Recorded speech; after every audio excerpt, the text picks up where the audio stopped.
माझे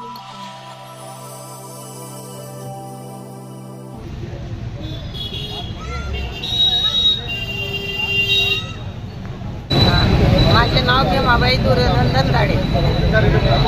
माझे पती सैन्य दलात होते 21 वर्ष 22 वर्ष.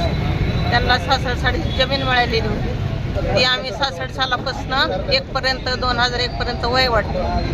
तिथून पुढे ती सरकार जमा केली जमीन. त्याचे सारा पावत्या सगळे आमच्याकडे आहेत. तर ती जमीन माझ्या कुटुंबाला पाहिजे. आणि माझे मालक तिकडे असताना लहान लहान मुलं घेऊन मी ती जमीन खचलेली आहे. तर ती जमीन माझ्या नावावर व्हावी, माझ्या मुलांच्या नावावर व्हावी. आम्हाला इकडे जमीन दुसरी नाही. माझं नाव आनंद दुर्योधन दंदाडे. माझे वडील दुर्योधन अप्पा दंदाडे हे 1966 सालापासून भारतीय सैन्य दलात सेवा करत होते. ते 1985 साली रिटायर झाले. त्यांना सेवेत असतानाच 1966 साली महाराष्ट्र शासनाने एक सालपट्ट्यानं मौजे बाबुळगाव तालुका पंढरपूर येथे 3 एकर 15 गुंठ ही जमीन कसण्यासाठी दिलेली होती. परंतु आम्ही 2001 पर्यंत आमचे वडील आई आणि स्वतः जाऊन जमीन कसवत होते. त्याचा शेतसारा भरलेला आहे. त्याच्या सर्व पुरावे पावते आमच्याकडे आहेत. शिवाय 2001 मध्ये तत्कालीन प्रांताधिकारी यांच्या चुकीमुळं किंवा संगनमतानं तेथील सदन शेतकऱ्याचे तिथं नाव लावलं. हे नाव लागलेलं समजताच वडिलांनी त्याच्यावर अपील केलं आणि 1 वर्षातच त्याचं नाव कमी करून परत त्या उतार्यावर सरकार म्हणजे त्या जमिनीचं मालक हे सरकार झालेलं आहे.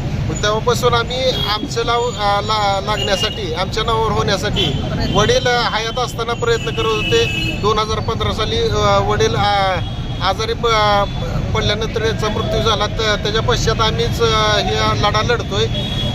तर 2013 साली तत्कालीन प्रांताधिकाऱ्यांनी हे जमीन आमच्या नावे लागण्याचा निकाल दिला. त्याचा पूर्ण आर्ग्युमेंट वाचून ते करून 4 वर्ष ही केस चालली. त्याच्यात निकाल आमच्या बाजून दिला आणि त्यांनी तहसीलदारांना आदेश दिले की आमच्या नावे जमीन लावण्याचा प्रस्ताव जिल्हाधिकाऱ्याकडे दाखल करा म्हणून. तो प्रस्ताव जिल्हाधिकाऱ्यांकडे आलेला आहे. तरी 2013 पासून आजपर्यंत तो जिल्हाधिकारी कार्यालयाकडे तो प्रस्ताव पडून असून त्यांनी वेळोवेळी प्रांताधिकारी पंढरपूर किंवा तहसीलदार पंढरपूर यांच्याकडून रिपोर्ट मागवून घेतलेला आहे. 2023चा प्रांताधिकाऱ्याचाच रिपोर्ट त्यांनी अहवाल दिलेला आहे. त्या अहवालानुसार आमच्या की जमीन आम्हाला मिळालेली असून त्याच्यावर हक्क आमचाच आहे. आजपर्यंत आम्ही ताब्यात आहे हे त्यांनी अहवाल दिलेला आहे. पण आमचं नाव लागलेलं नाही. ते नाव लागावं यासाठी आम्ही वारंवार पाठपुरावा करून सुद्धा जिल्हाधिकारी कार्यालयातील कर्मचारी दिरंगाई आणि दप्तर दिरंगाई करतायत. त्यामुळं ह्या दिरंगाईला कंटाळून आम्ही शेवटी उपोषणाचा निर्णय घेतला आहे आणि कालपासून आम्ही इथं पूनम गेट समोर उपोषणास बसलेलो आहोत. तरी आम्हाला न्याय मिळावा एवढीच अपेक्षा आहे.